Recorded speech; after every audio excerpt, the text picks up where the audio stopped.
की move missing थी because of lot of reasons. अब वहाँ पर आपको मूव शुरू हो गई है, लेकिन आज एक स्टॉक जो पीछे काफ़ी चला, बायोकॉन, उसमें 2% की गिरावट की है। सृष्टि के पास एक न्यूज़ है, रिसर्च, हालांकि सुबह हमने मॉर्निंग में डिस्कस की थी, थोड़ी और डिटेल्स लेकर हमारे साथ सृष्टि आई है। सृष्टि बताएं, ये वो पर्टिकुलर एक ड्रग के लिए की वजह से ही बायोकॉन आज प्रेशर में है? जी बिल्कुल, बायोकॉन एक पर्टिकुलर ड्रग जो कि आप देखें अर्थराइटिस की ड्रग थी, उसको यूएस में जुलाई में लॉन्च करने के प्लान्स बना रहा था और कंपनी काफ़ी समय से इस लॉन्च की तैयारी कर रही थी। हालांकि एक ये जेनरिक बायोसिमिलर प्रोडक्ट है जहां पे सिर्फ बायोकॉन ही नहीं, इनके अलावा 8 से 10 और कंपनीज जुलाई महीने में जहां पे एक्सक्लूसिव राइट्स ख़त्म होती हैं उसके बाद ये लॉन्च करने की तैयारी में थी और इसका मार्केट जो है काफ़ी बड़ा है और बायोकॉन इस अपॉर्चुनिटी को काफ़ी अच्छी तरीके से देख रही थी। पर उसके पहले ही दूसरी कंपनी ने अनाउंस किया है कि जब जुलाई महीने में ये लॉन्च करेंगे इस पर्टिकुलर ड्रग को, तो उसमें करीब 85% की कटौती होगी। जो पेटेंटेड ड्रग थी और जो जेनरिक ड्रग थी, उन दोनों के प्राइजेज में जब जेनरिक प्लेयर्स घुस जाते हैं तो काफ़ी कटौती होती है।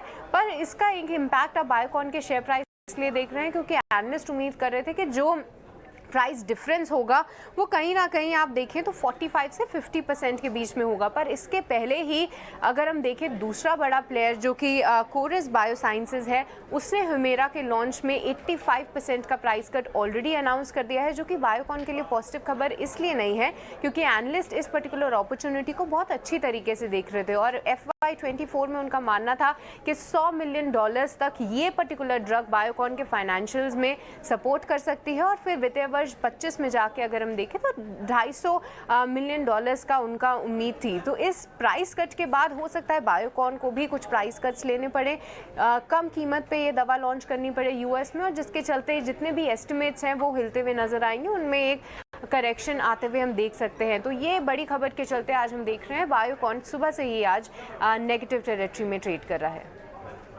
तो बड़ी वैक्सीन एक ड्रग था, उसको कंपटीशन ने 85% डिस्काउंट पे लॉन्च कर दिया और उसके चलते आप स्टॉक पे दबाव देख रहे हैं। आशीष, ये तो क्योंकि रेवेन्यू लॉस होगा, 100 मिलियन बता रही हैं अभी सृष्टि भी, ये रेवेन्यू लॉस के एंटिसिपेशन में तो बायोकॉन और अभी प्रेशर में रह सकता है।